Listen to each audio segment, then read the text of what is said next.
What is going on, guys? It is your boy Jason Love coming at you with another video about non-CDL and CDL Hotshot. In this video, like the title says, we did have to take the Ford to the shop. So I'm going to be talking about that. I'm also kind of going to be giving a review of the Ford, what we've liked, what we haven't liked, and kind of just talk about it. So first, let's get to the intro.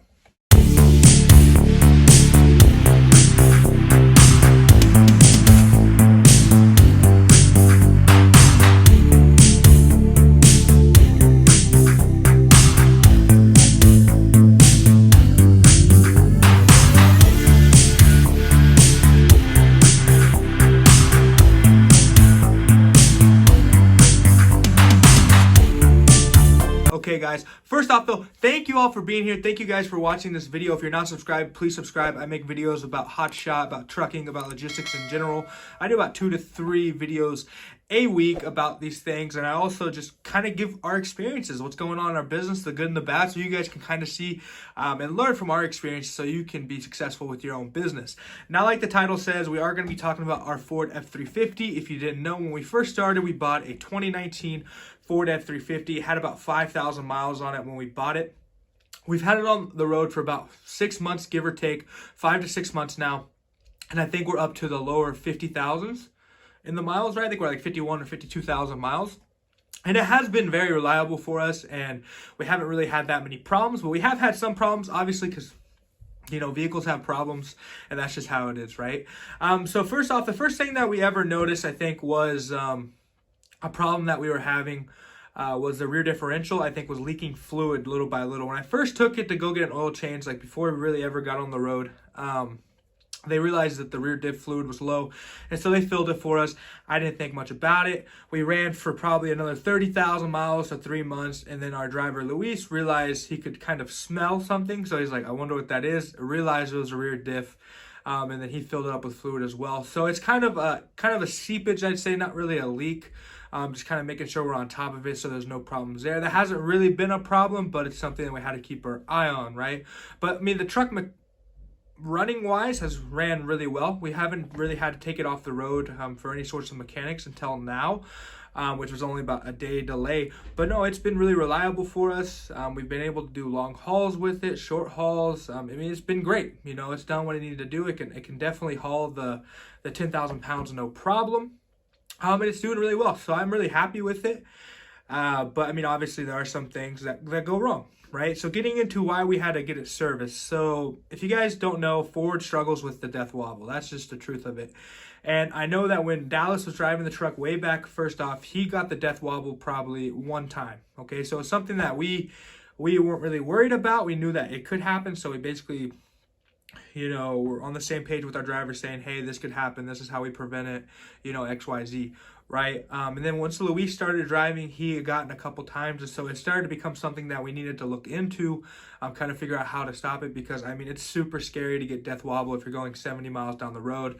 If you guys don't know what death wobble is, it's basically where your tires come out of alignment, and then your track bars and everything just start freaking out, and it starts ripping your steering wheel. So your steering wheel, you can definitely watch a video on YouTube about it. I'll kind of put a little video in this video so you can kind of see what I'm talking about. But it wasn't until this last load that Luis was driving and he was going down, he started to get the death wobble more frequently, so we knew it was something we needed to look into. And then this last load that he delivered up to Minnesota, right when he was delivering it, he had to go down a pretty bumpy road, and I mean, it was sending him into death wobble every, you know, 10 to 15 minutes. So at that point, we understood that it was something that needed to change. We actually ended up booking another load, but that load fell through because it just weighed too much. It put us overweight. The weight wasn't correct on it. And then we said, okay, we need to put the truck in, right? So I had Luis, he went to go Big O Tires, kind of had him just look at the alignment and stuff, and they basically told us what was wrong. They said, hey, you much better taking it to Ford. They can bust it out for you. We'd have to order the parts from them anyways. You know, it's the same thing. So we ended up taking it to Ford.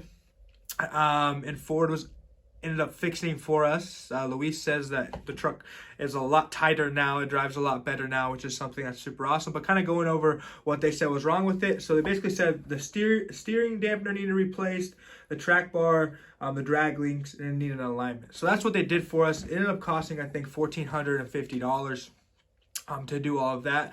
Now, before you guys in the comments start saying, "Oh, you got ripped off, they ruined you," it's like, I understand that when you take it to like these big places like Ford, they're going to they charge a lot in labor, and they do charge a lot, and it's going to be expensive.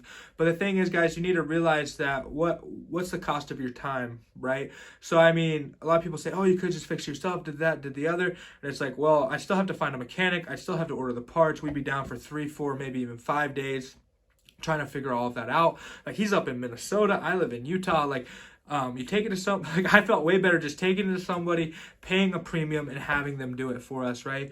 But he said that the truck is driving a lot better now with no problems. But all in all, guys, I'd have to say that the Ford has been a very reliable truck for us. It is a 6-speed, so it's not the 10-speed, 2019, so I'm pretty sure it doesn't have the CP4 in it. Because a lot of people say, stay away from the 10-speed, stay away from the CP4. And I mean, we haven't had any problems, and we don't have those two things, obviously. But yeah, guys, I want to make this quick video, tell you what's up. I mean, our Ford has, like I said, been pretty reliable, man. I don't really know what else to say about it. We haven't really had any problems. It's an XL. It's, you know, super base level. We actually had to add a trailer brake in there, and it doesn't even have cruise control. It's very, but I mean, it is what you need it to be, and it works really well. But yeah, guys, I want to make this quick video, tell you guys what's up, say hi, say thanks for watching my videos. You guys are awesome. I know the last video is getting a lot of views right now, and so if you haven't watched that, I'll put a link in the description to go watch that video. But yeah, guys, we're just gonna keep trucking forward. I love you guys so much. Hope you all have a great day.